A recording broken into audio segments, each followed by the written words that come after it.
Hi hello welcome back. ഇന്ന് നമ്മൾ ഉണ്ടാക്കാൻ പോകുന്നത് ഒരു അടിപൊളി വെണ്ടയ്ക്ക ഫ്രൈ ആണ് കേട്ടോ. അപ്പോൾ അതിനായിട്ട് വെണ്ടയ്ക്ക ഇതുപോലെ നീളത്തിൽ അരിഞ്ഞു വെക്കുക. ദെൻ ആവശ്യമായിട്ടുള്ള പൊടികൾ മുളക് പൊടി, മഞ്ഞൾപ്പൊടി, ഗരം മസാല, കോൺഫ്ലോർ ആൻഡ് കടലപ്പൊടി. ഇതെല്ലാം നമ്മൾ കുറച്ച് വെള്ളം ചേർത്തിട്ട് നന്നായിട്ട് മിക്സ് ചെയ്തെടുക്കുക. ആവശ്യത്തിന് ഉപ്പ് കൂടെ ചേർക്കണേ.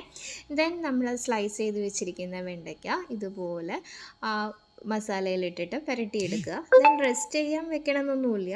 ഇനി നമ്മൾ ഒരു പാൻ അടുപ്പത്ത് വെച്ചതിന് ശേഷം ആവശ്യത്തിന് ഓയിൽ ഒഴിക്കുക. ദെൻ അതിലോട്ട് നമ്മൾ ഈ ഫ്രൈ അങ്ങനെ പുരട്ടി വെച്ചിരിക്കുന്ന വെണ്ടയ്ക്ക ഓരോന്നോരോന്നാക്കിയിട്ട് ഫ്രൈ ചെയ്തെടുക്കുക.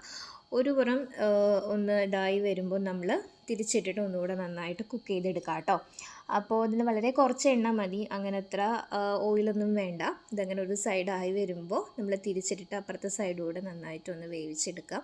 നമുക്കിത് ചോറും തൈരും അതുപോലെ അതിൻ്റെ കൂടെയൊക്കെ നല്ല കോമ്പിനേഷനാണ് കേട്ടോ ഇത്. അപ്പോൾ എല്ലാവരും ഒന്ന് ട്രൈ ചെയ്ത് നോക്കണം. നമുക്ക് ഈസി ആയിട്ട് ചെയ്യാൻ പറ്റിയ റെസിപ്പിയാണ്. അപ്പോൾ വെണ്ടയ്ക്ക ഇഷ്ടപ്പെടാത്തവർ ഇങ്ങനെ ഒന്ന് ട്രൈ ചെയ്ത് നോക്കൂ കേട്ടോ. Okay, by.